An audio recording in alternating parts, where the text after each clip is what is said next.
All right, so VHF Com, not a lot to say about it, to be honest. Presume most of us have used one. It's VHF, it's amplitude modulated. We have that frequency range of 118 to 137. Remember, below the 118, you've got the VORs, and then below that, you've got the ILSs or the localizers.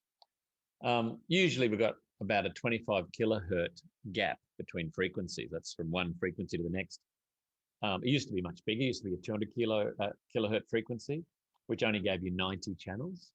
When we went to the 25 kilohertz spacing between frequencies, that gave us 760 discrete frequencies available in that band, which was plenty. But even in some countries like Europe, Australia hasn't gone that far yet, but that's actually congested now, even with 760 discrete frequencies. So they've split that they've split that 25 kilohertz into 8.3 kilohertz spacings. And now a lot of the GA radios don't even have an 8.3 kilohertz interval because it opens up that third decimal. You know how some of the AWSs now are even, 3 decimals. And in European airspace, you need, the 8.3 kilohertz tuning. Most of the Garmin's and G1000s, you can enable that through the menu if you need to, or there's another little knob for the 8.3 kilohertz spacing. But my Com in the 172 doesn't even go to 8.3K spacing. So it just means you get more frequencies and they're just tighter. And that's still far enough apart to not overlap on AM. Probably much tighter than that. They maybe start to over-transmit each other. Other than that, it's vertically polarized. There's often a COM and a NAV unit combined. So the COM part of it is the left-hand windows and the NAV part of it is over here. And you can tune NAV frequencies for VORs in there as well and DME, but really not much else to talk about.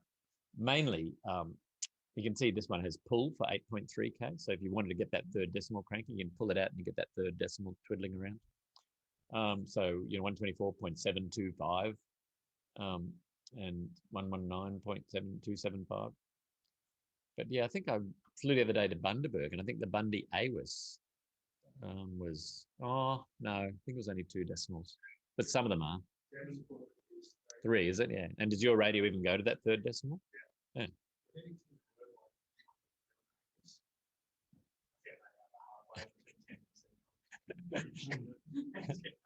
Where was that?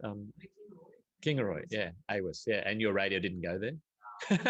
What? It's in the middle there. So yeah, it's halfway. You couldn't even get it neighboring, even nearby. No, so you got to get right on. Yeah, so some of them are doing that because we're running shorter frequencies. So anyway, the probably the best performance improvement to your radio can be through antenna design and a good quality antenna, the right length, good wiring. Power doesn't make that much of a difference because radio signals attenuate so rapidly with distance.